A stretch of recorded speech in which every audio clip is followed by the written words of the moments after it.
একবার নবী করিম সাল্লাল্লাহু আলাইহি ওয়াসাল্লাম জিহাদ শেষ করে রাস্তা দিয়ে তার সাহাবীদেরকে নিয়ে আসছিলেন। আসার পথে একটি স্থানে তারা বিশ্রামের জন্য কাফেলাকে অবস্থান করার আদেশ দিলেন। তারা সেই স্থানে দুইটি তাঁবু টানালেন এবং রাতে তারা দুইজন সাহাবীকে পাহারা দেওয়ার জন্য নিযুক্ত করলেন। সবাই ঘুমিয়ে পড়ল। তখন সেই দুই সাহাবী পাহারা দেওয়ার জন্য তাঁবু থেকে বেরিয়ে আসলো এবং সেই দুই সাহাবী পাহাড়ের চূড়ায় পৌঁছে গেল। তারপর তারা পরামর্শ করলো যে যদি দুইজনেই রাত জাগতে থাকি তাহলে হতে পারে শেষ প্রহরে উভয়েই ঘুমিয়ে যাব, আর তখন দুশমন আমাদের ঘুমন্ত কাফেলার উপর হামলা করবে। তার চেয়ে ভালো হয় যদি একজন সজাগ থাকি এবং আরেকজন ঘুমাই। এভাবে ভাগাভাগি করে পাহারা দিলে দায়িত্বও পালন হবে এবং কিছুটা আরামও হয়ে যাবে। এরপর তারা পরামর্শক্রমে একজন ঘুমিয়ে গেলেন এবং অপরজন জাগ্রত থেকে পাহারা দিতে লাগলেন। জাগ্রত সাহাবী কিছুক্ষণ পর ভাবলেন, আমার এভাবে অকেজো বসে থেকে কি লাভ? তার চেয়ে বরং আমি 2 রাকাত নামাজ পড়ি, এটাই আমার জন্য উত্তম। তাই তিনি নামাজে দাঁড়িয়ে সূরা কাহফের তিলাওয়াত শুরু করলেন। প্রতিটি আয়াতের উচ্চারণে তার মন শিহরিত হতে লাগলো।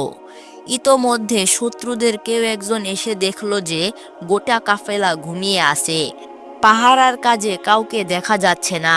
কিন্তু হঠাৎ তিনি লক্ষ্য করলেন যে পাহাড়ের চূড়ায় কেউ একজন দাঁড়িয়ে আছেন। শত্রু দূর থেকে দেখতে পেলেন যে একজন সাহাবী সেখানে দাঁড়িয়ে নামাজ পড়ছেন। তাই তিনি সেই সাহাবীকে লক্ষ্য করে একটি তীর নিক্ষেপ করলেন।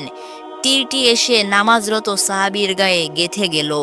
কিন্তু কি আশ্চর্য, এরপরও তিনি নামাজ ছাড়লেন না, কোরআন তেলাওয়াত করেই যাচ্ছেন। এদিকে রক্তে তার জামা ভিজে গেল।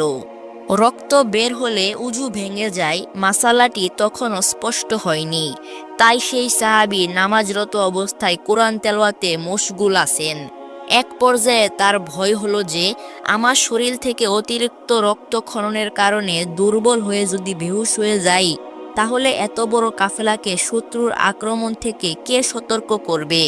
এটা তো দায়িত্ব অবহেলা হয়ে যাবে। তাই তিনি দ্রুত সালাম ফিরিয়ে তার সঙ্গীকে জাগালেন এবং বললেন, ভাই উঠো, শত্রুরা তীর নিক্ষেপ করছে। আমার গায়ে এ পর্যন্ত 4-5টা তীর গেঁথেছে, রক্তে আমার জামা ভিজে গেছে। তখন তার সেই সঙ্গী সাহাবী অত্যন্ত সমবেদনা জানিয়ে বললেন, যখন তোমার শরীরে প্রথম তীরটি লাগলো তখন কেন তুমি আমাকে জাগালে না? তখন তিনি উত্তর দিলেন, তখন আমি নামাজে ছিলাম, সূরা কাহফ তিলাওয়াত করছিলাম, খুবই আমার ভালো লাগছিল।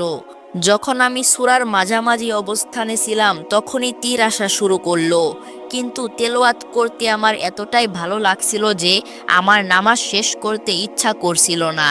তাই আমি প্রথমে সম্পূর্ণ নামাজ শেষ করলাম এবং এরপর তোমাকে আমি জাগ্রত করলাম। সুবহানাল্লাহ। প্রিয় দর্শক, একবার ভেবে দেখুন সেই সাহাবীটি নামাজে কতই না স্বাদ পেয়েছিলেন। মহান আল্লাহ তাআলা আমাদের সকলকে তার মতো এরকম ইবাদতে মশগুল হওয়ার তৌফিক দান করুন। আমিন।